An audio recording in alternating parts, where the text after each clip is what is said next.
explain what the textbook is about. So let's look at the book. So these are the books. Let's share together. Okay, let me see.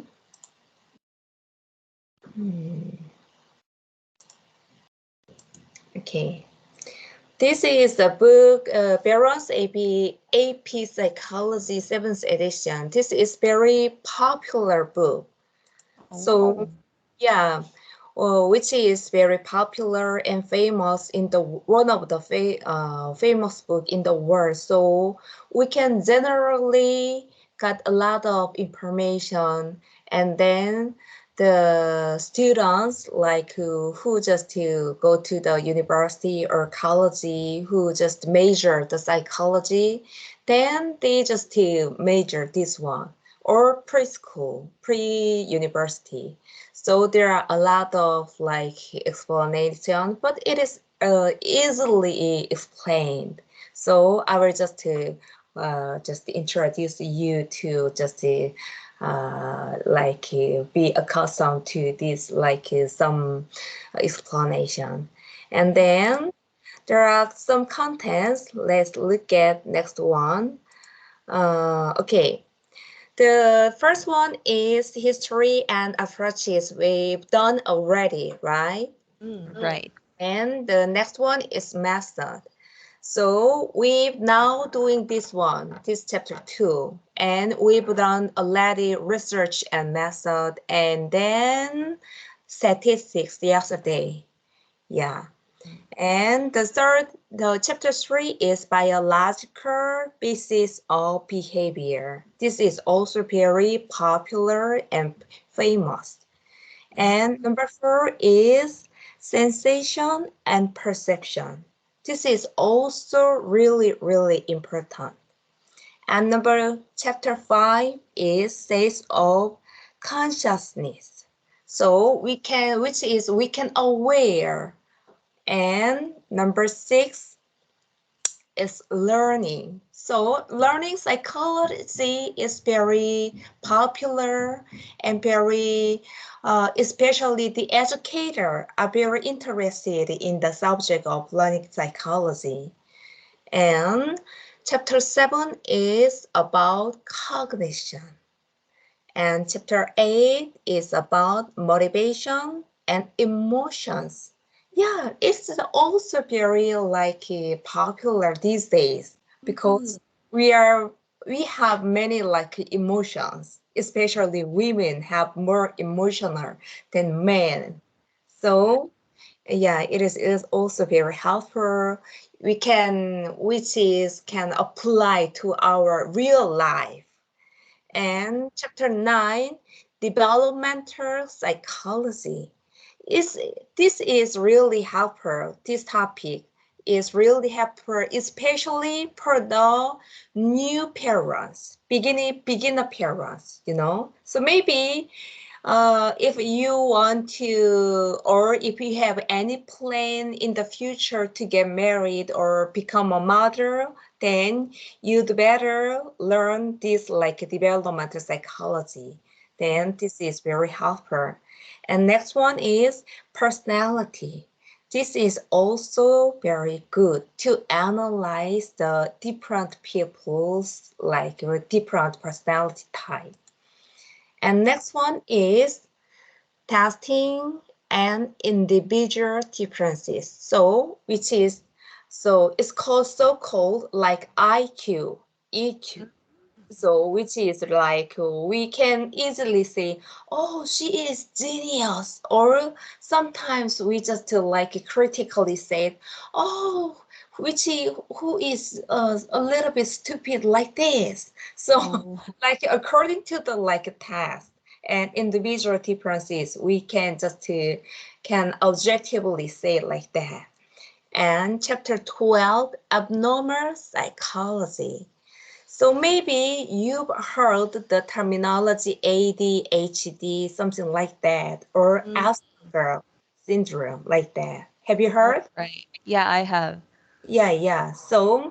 So there are like more and more abnormal psychology disease, like and then in other words, like pathological, like disease are getting bigger and bigger in modern society. So it is also very good, and it is very related to the clinical psychologist and psychiatrist. And so chapter 12, it is very relative to diagnosing the patient. There are like the mental disease. And then chapter 13, treatment of psychological disorder. So chapter 12 and chapter 13 is very related to the clinic of mental health clinic. And chapter 14, social psychology. So once you've learned chapter 14, then you will have different perspectives of just observing the society. It is really fun. And chapter 15, multiple choice test taking tips, and chapter 16 is answering free response question. Is just like this is the final thing, so you don't need to just really, we can just skip this one. So let's just move back to the yesterday we done up to here. So we will learn case studies, right? Mhm. Yeah. Case studies. I'm sorry. We'll learn today correlational method, number 5. Oh, okay. Yeah. Okay, let's see. Number 5, this one. Okay. So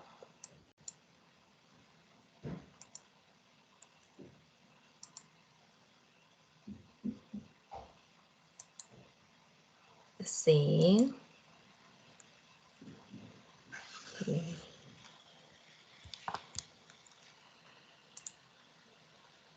So this like correlation method, this is expresses a relationship between two variables.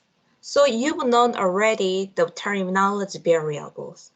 So Mm. it is sometimes dependent or independent. But this is without ascribing cause. So correlations can be either positive or negative. Yeah, this is the trait.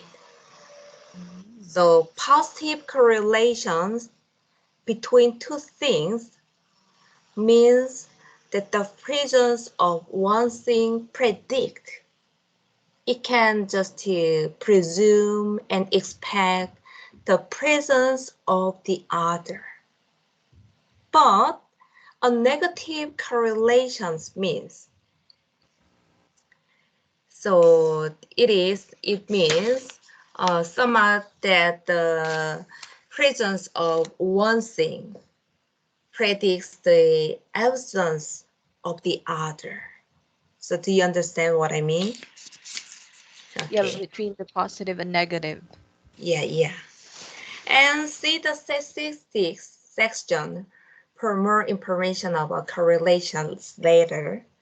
And sometimes psychologists elect not to use the experimental, let me see.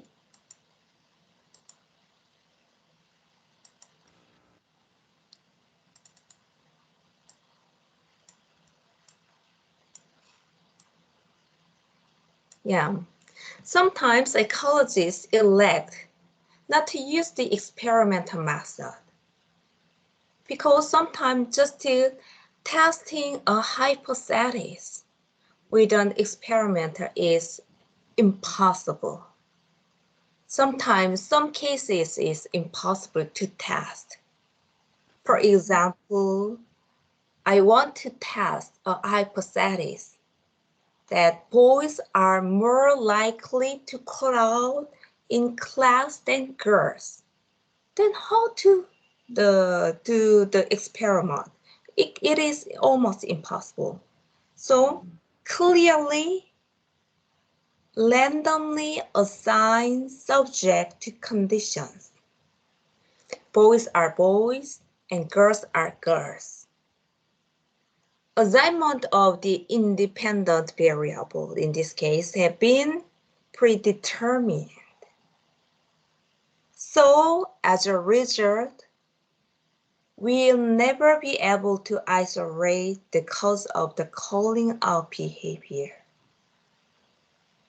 It could be a biological differences or one of many social influences that act differently, often the sexes from birth onward. So, if we seek to control all other aspects of the research process, like, for example, their skin color and age and family background like this, then we can say in an experiment, then we'll conduct an ex post fact study. So up to now, do you understand what I'm saying? Right. Okay. An even more popular research design is the survey method. This is very popular survey method is. So maybe you will get the paper and then you will check list and then you will answer from the question like this. The survey method, as common sense suggests, involves asking people to fill out surveys. So question number 1. So what do you want? How old are you? And what is your gender? Like this. But to contrast the survey method with the experimental method, return to the question about whether there is a relationship between watching violence on television and aggressive behavior. Then the original hypothesis that watching violent television programs make people more aggressive, it cannot be tested using the survey method. Do you understand this sentence? Right. It cannot be tested. Yes. Because only an experiment can reveal a cause-effect relationship. But however, one could use the survey method to investigate whether there is a relationship between the two variables, watching violence on television and aggressive behavior.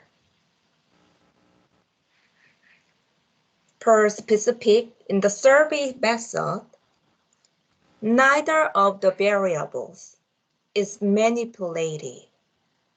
We cannot control. Therefore, while there are two variables, like watching violence on television and aggressive behavior, there's no independent or dependent variable. So do you understand up to now? Yeah, understood. Okay.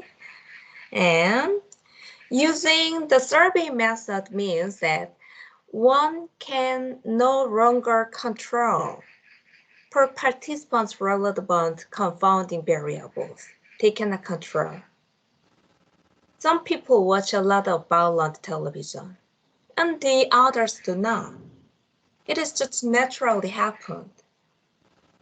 In all likelihood, these two groups of people would differ in a number of other ways as well.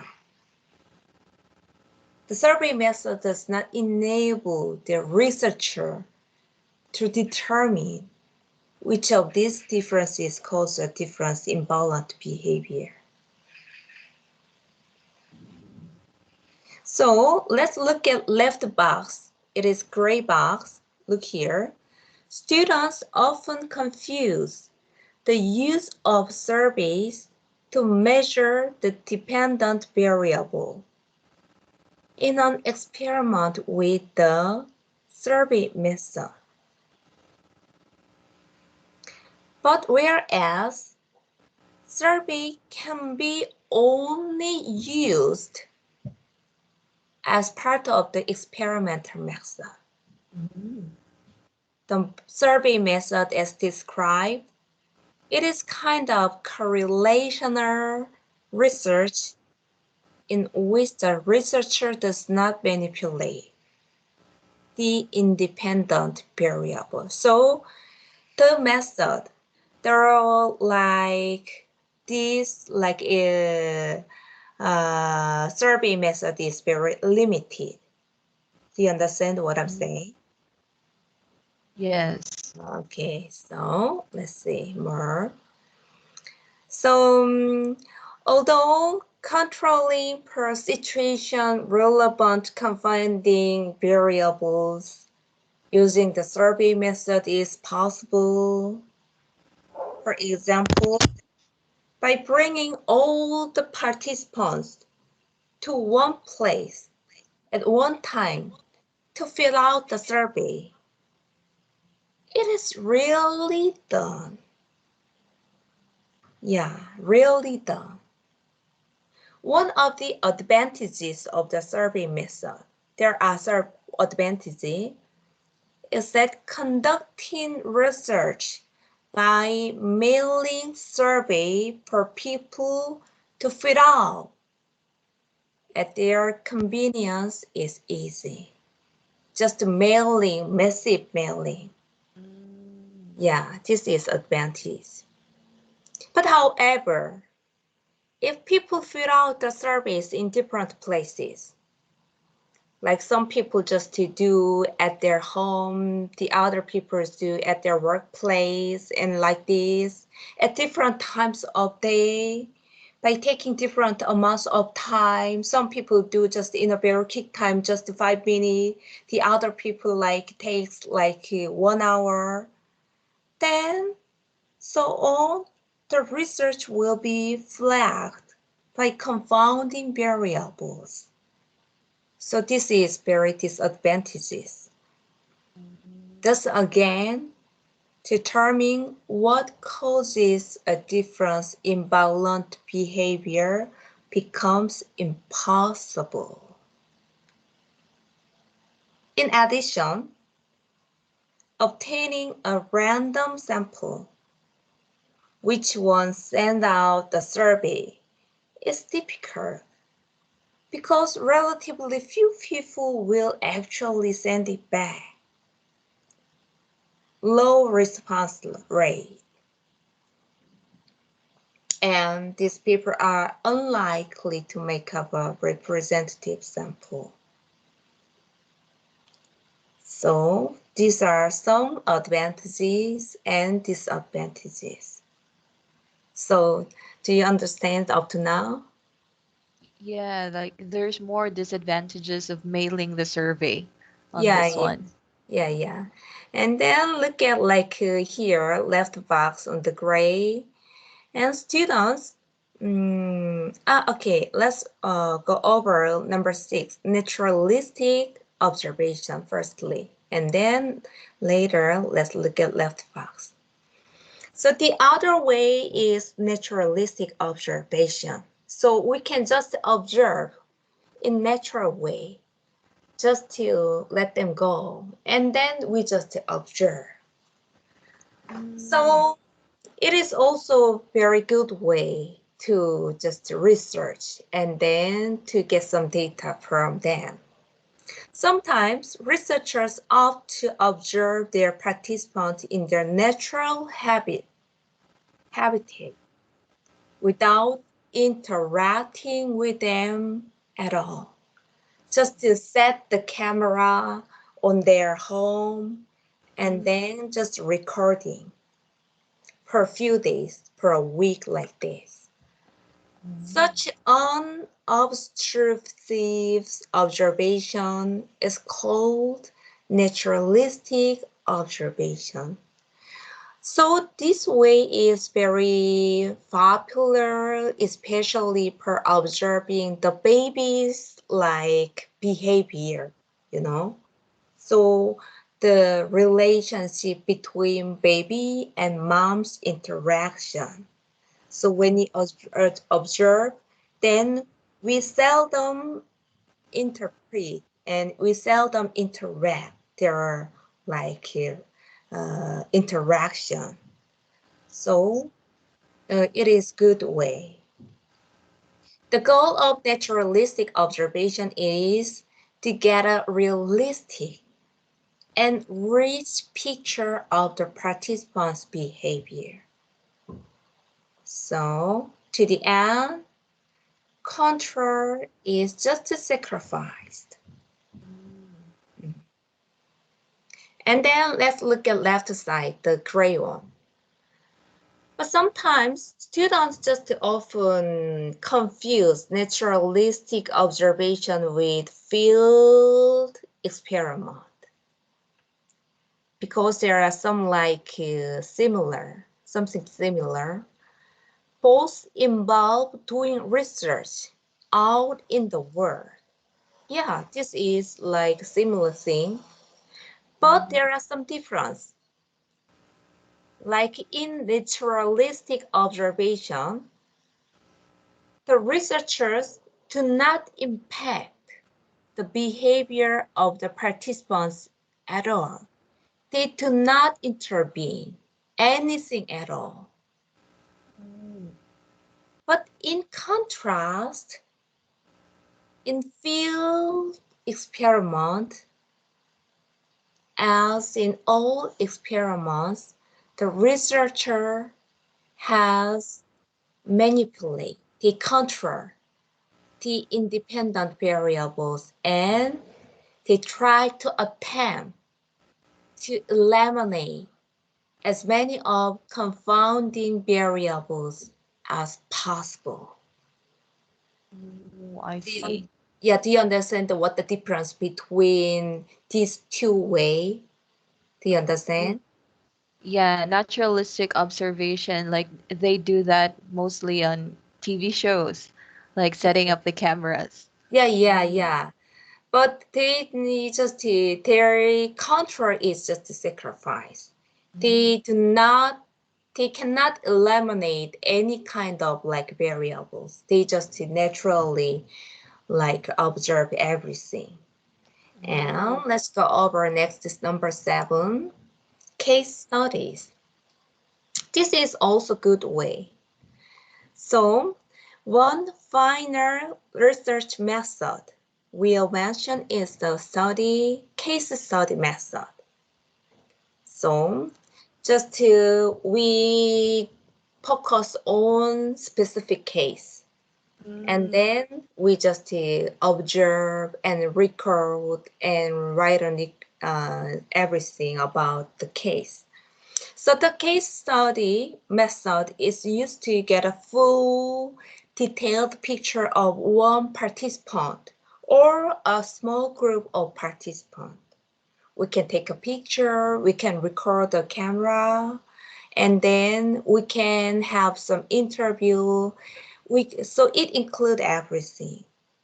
For example, clinical psychologists, they work at a hospital, mental health like hospital, often use these case studies to present information about a person, about the patient who suffer from a particular mental disorder. So The patient firstly write down their self-report, and the clinical psychologist, they observe and then write down everything which they observe about, like their like body looking, and then like how to verbally they just express their something, and then how to interact with others like this.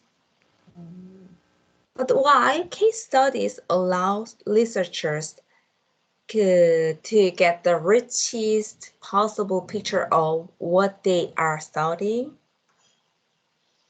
The focus on a single individual or small group means that the finding cannot be generalized or to a larger population.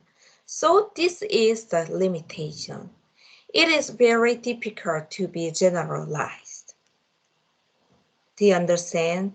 This is the disadvantage of this case study way.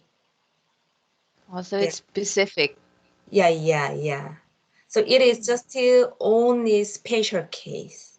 So Mm, it is really difficult to be generalized to a larger population because it is only one single case, one individual, or just per a small group case study. I see. Okay, and let's look at next one, statistics. And so statistics is very important. So it is actually very complicated and important per study of psychology. So there's many ways of statistics. So they introduced the first one, firstly, descriptive statistics. Descriptive statistics, it is the name suggests, it just simply describes a set of data. For example, if you were interested in researching what kind of pets your schoolmates have, you may summarize that data by creating a frequency distribution that will tell you how many students had dog, cat, zebra, and so on, like this. And then graphing your finding is often very helpful. So frequency distribution can be easily turned into the line graph called frequency polygon or bar graph. It is known as histogram. And the y-axis vertical always represent frequency, how frequent they react. While whatever you're graphing in this case, path, is graphed along the x-axis, horizontal. Maybe next page you can see the graph. Then it is more easy. So you are probably already familiar with at least one group of statistical measures called measures of central tendency. So central tendency is really, really important thing.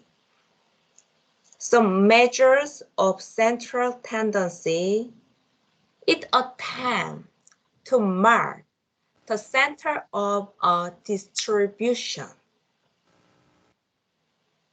So there are three common measures of central tendency: mean, median, and mode.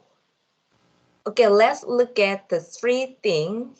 Number one, mean is what we usually refer to the average of all the scores in a distribution, mean.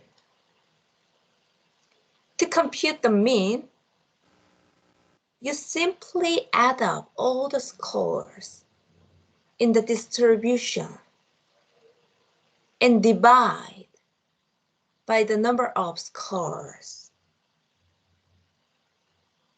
Then the scores down in ascending or descending order, and then if there are an odd number, O is the average of the scores, find the middle one. If the distribution contains an even number of scores, the median is the average of the middle two scores. The mode is the score that appears most frequently.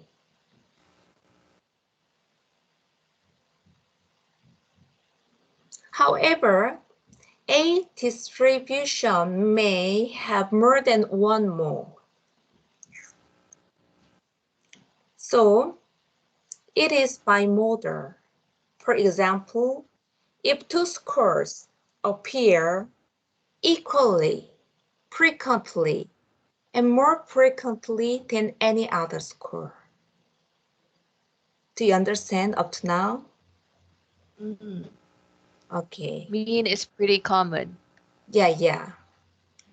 And the mean is most commonly used measure of central tendency, but its accuracy can be distorted by extreme scores or outliers. So if there is extreme scores and outliers, for example, that 19 of your 20 friends drive cars valued at $12,000, but your other friend has a Maserati values at $120,000. It is very expensive one.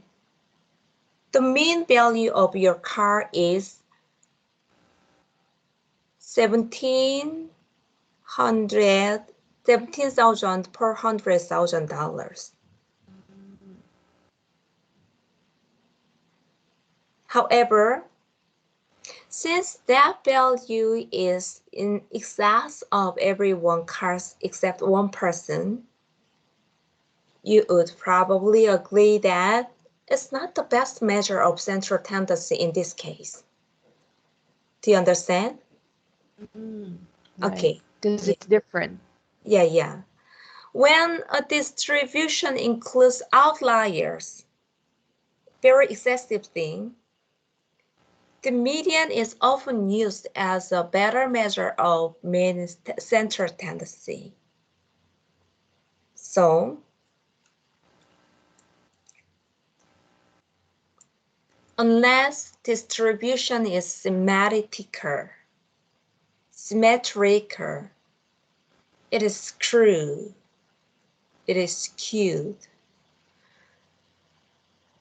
Outlier skew distribution. When a distribution includes an extreme score that is very high, as in the car example above, the distribution is said to be possibly skewed. So when the skew is caused by a particularly low score, the distribution is negatively skewed. A positively skewed distribution contains more low score than high score. Do you understand? Mm. Right. Okay. The skew is produced by some abundantly high scores. But conversely, A negatively skewed distribution contains more high scores than low scores. In a positively skewed distribution, the mean is higher than the median because the outlier have a much more dramatic effect on the mean than on the median. Of course, the opposite is true in a negatively skewed distribution.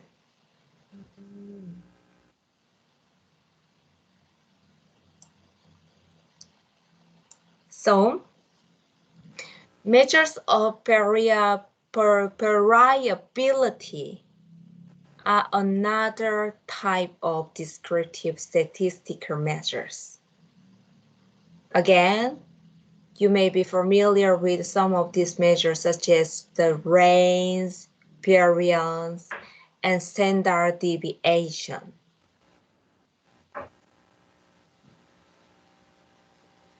I think today let's go over next one. Maybe you don't have the graph, right?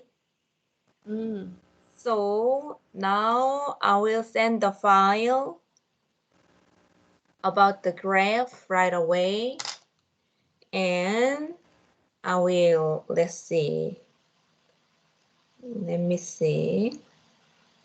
For the descriptive statistics. Yeah, exactly.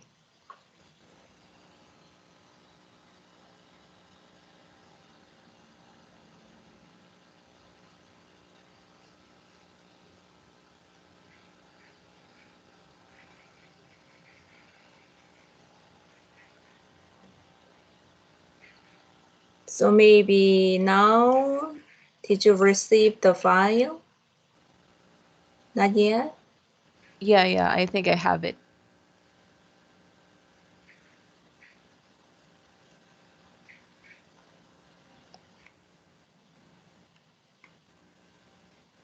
Or maybe not yet. Not yet, okay. So maybe we can continue the explanation tomorrow about the statistics, and then let me see. Today we've learned about statistics and descriptive statistics, and tomorrow we will continue. I will explain the graph of some like asymmetrical distribution and positively skewed distribution and negatively skewed distribution. So let's see. Oh, okay, I see. Oh yeah, it's here. Is okay. So let's look at A graph. Graph A, there is a frequency, and it is look like this. And A is symmetrical distribution. B is positively skewed distribution. It is more like left side. And C is negatively skewed distribution. Yeah. So I will explain more about tomorrow, the more graph, and then I will explain about correlation between these things. So it is a little bit complicated, but once you understand what it means later, you can easily understand the things. So it will be very helpful for you to understand the psychology subject. So do you have any questions about today's lecture? No, none so far because mean is like pretty common and also mode and median. So I'm looking forward to learning about another things like range, variance, and standard deviation Okay, next. thank you. Very good. So let's call it a day and have a nice day.